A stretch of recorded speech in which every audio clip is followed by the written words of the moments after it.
Tenemos la suerte de contar de nuevo en este programa Matemáticas y Judaísmo con su conductora Amelia Muñoz García. Hola, Amelia. Buenas tardes. Estamos deseando conocer esa nueva figura de las matemáticas, de la ciencia, que nos vas a presentar en esta entrega de hoy. ¿De quién se trata?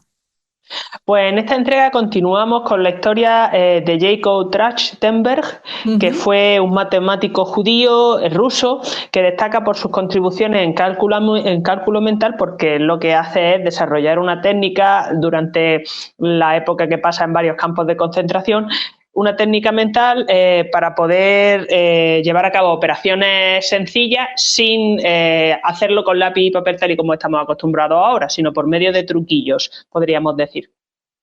Él, en un momento determinado, después de su encarcelamiento, y su fuga, huye a Suiza, y comienza allí a enseñarlo, en particular a niños que tienen más problemas con las matemáticas de lo habitual, en su Instituto de Matemáticas en Zúrich. Pero esto quizás sea un poco adelantar acontecimientos. Antes de seguir avanzando, pues me gustaría comentar un poco más sobre este método. Él, habíamos dicho que tenía, por ejemplo, reglas para el 5, el 6, el 7, el 8, el 9, el 10 no cuenta porque es muy fácil, el 11, el 12, de hecho hay una regla general. Hay una regla también para el cuadrado. Entonces, lo que Jacob hace es desarrollar métodos para estas operaciones sin tener que llevar a cabo lápiz y papel. Que llevarla a cabo con lápiz y papel. Un ejemplo sería, pues, por ejemplo, en vez de dividir un número entre 5, que es complicado, pues lo que hace es que un número que queremos dividir entre 5 lo multiplica por 2 y lo divide por 10. La base de esta idea es que es más fácil hacer esta operación que la de dividir por 5, porque dividir por 5 es un rollo, y sin embargo multiplicar por 2, sobre todo si lo coges dígito a dígito, es más fácil. ¿Qué más cosillas merecería destacar con respecto a este hombre? Pues, por ejemplo, él, además de sus libros sobre matemáticas, va a tener una buena cantidad de textos de carácter político, por ejemplo, sobre todo antibolchevique. Tiene El campesino ruso aúlla bajo el bolchevismo de 1936, La Rusia roja se arma, de 1931. Y luego otros que no son tales, por ejemplo, los aforismos del Selecto de 1952.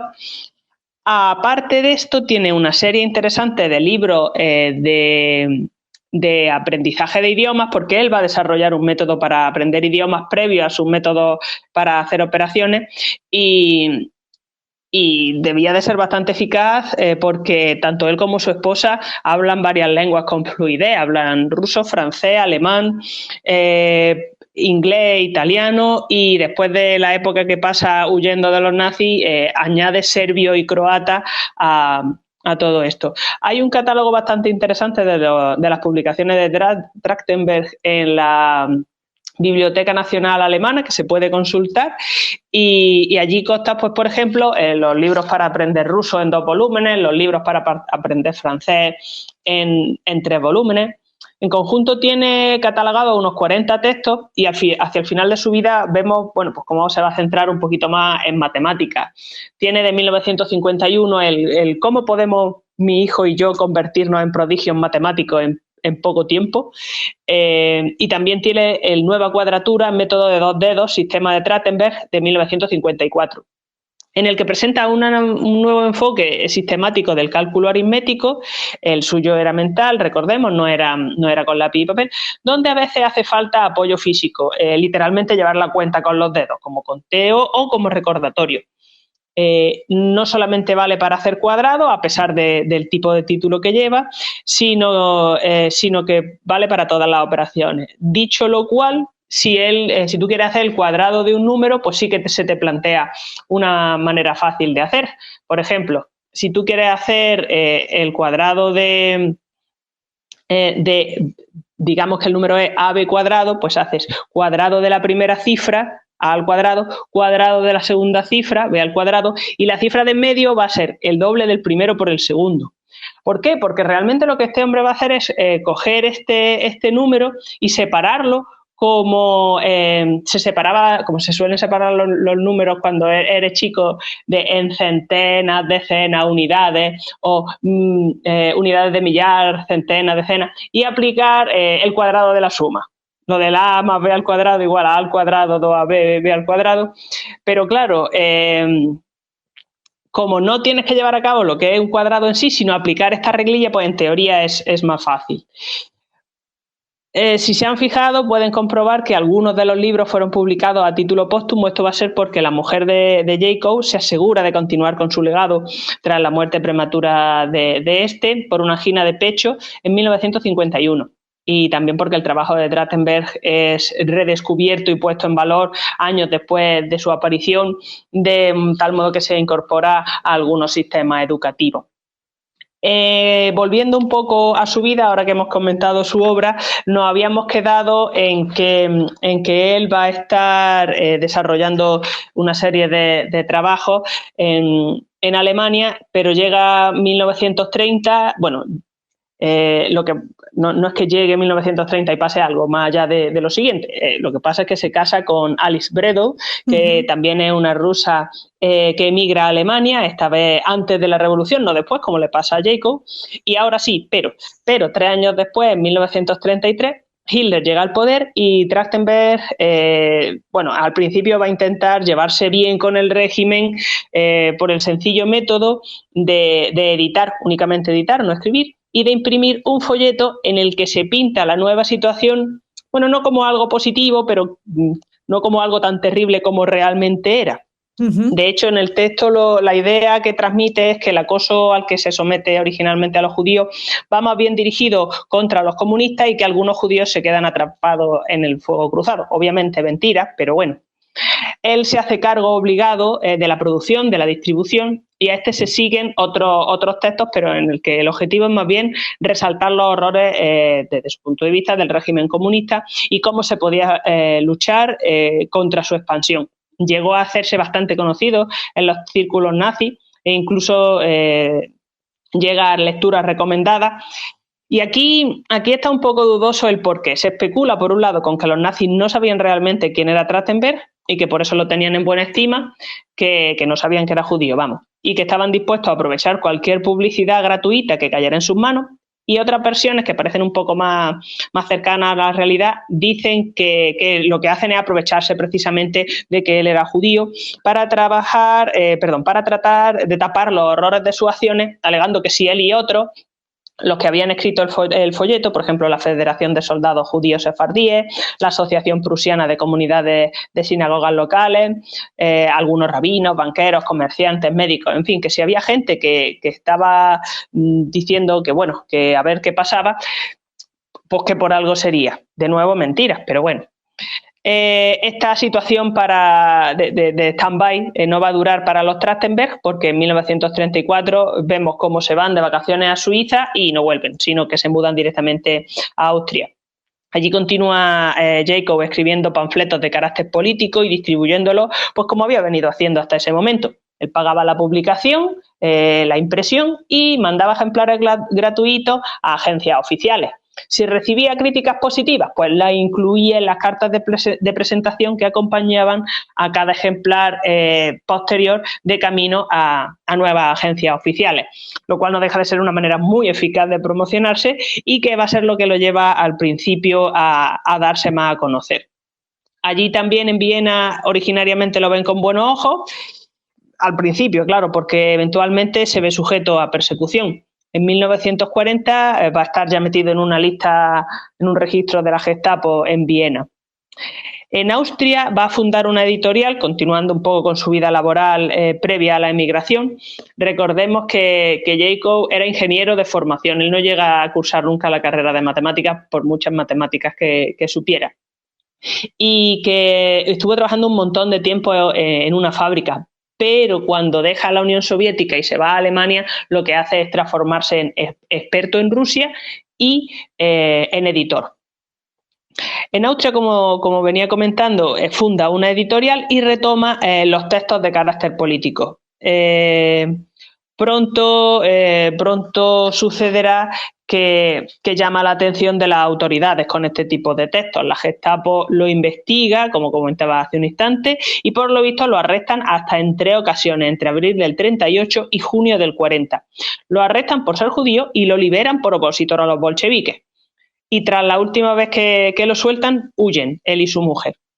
De hecho, según su propio testimonio, en julio de 1940 se van a Zagreb porque se suponía que en Yugoslavia en aquel momento las cosas estaban relativamente tranquilas, se suponía, pero la cuestión es que los yugoslavos allí en Zagreb lo arrestan y lo mandan a un campo en Eslovenia. Sale del campo, regresa a Zagreb para volver otra vez a ser arrestado y enviado esta vez a Serbia.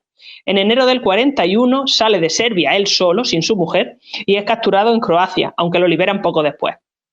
En el 44 lo captura la Gestapo y antes de que lo mande a Polonia, un amigo suyo, se especula con que este amigo era un espía ruso y por eso tenía esa capacidad de hacer lo que hace, un amigo suyo interviene y hace que lo manden a una fábrica de Leipzig, una fábrica en Alemania, donde estaban produciendo armas, armamento, munición y donde tendrían que haber tenido uso y espacio para un ingeniero, pero la cuestión es que desde allí lo devuelven poco después a Croacia. La idea es que su mujer, que lo iba siguiendo en muchas ocasiones allá donde lo mandaban, soborna a alguien para que esto pase, para que consideren que no tiene un puesto para él, inventando un pasado falso en las Fuerzas Armadas para Jacob, basándose en el apellido de soltera de ella. Una vez que vuelve a Croacia, lo arrestan otra vez, lo mandan a un campo, se fuga, de nuevo gracias al dinero y al trabajo de Alice, y esta vez ya llega a Italia y unos meses después, a finales de abril de 1945, cruza con Alice la frontera a Suiza. Hay que tener en cuenta que Alice, para poder hacer esto, tenía dinero antes de que empezara todo el periplo y que para cuando los Trachtenberg llegan a Suiza apenas si les queda nada. Quizá no todo fue confiscado, sino que la inmensa mayoría se lo gasta en estas vueltas del destino, y también hay que tener en cuenta que la mujer de Trachtenberg llevaba a cabo ímprobos esfuerzos para que todo esto sucediera, siguiéndolo por toda Europa Central cada vez que lo detenían, cosa que no todo el mundo pudo hacer. ¿Qué es lo que quiero decir con esto? Pues que él tuvo mucha suerte, una suerte increíble con Alice, que muchos otros en su situación pues no tuvieron. Al llegar a Suiza, Jacob, que era un hombre de recursos y con bastante experiencia, se pone mano a la obra. Su salud se había resentido mucho durante todo el periodo turbulento en los campos, particularmente largo va a ser el periodo que pasa en el campo de Jasenovac, en comparación con otros periodos.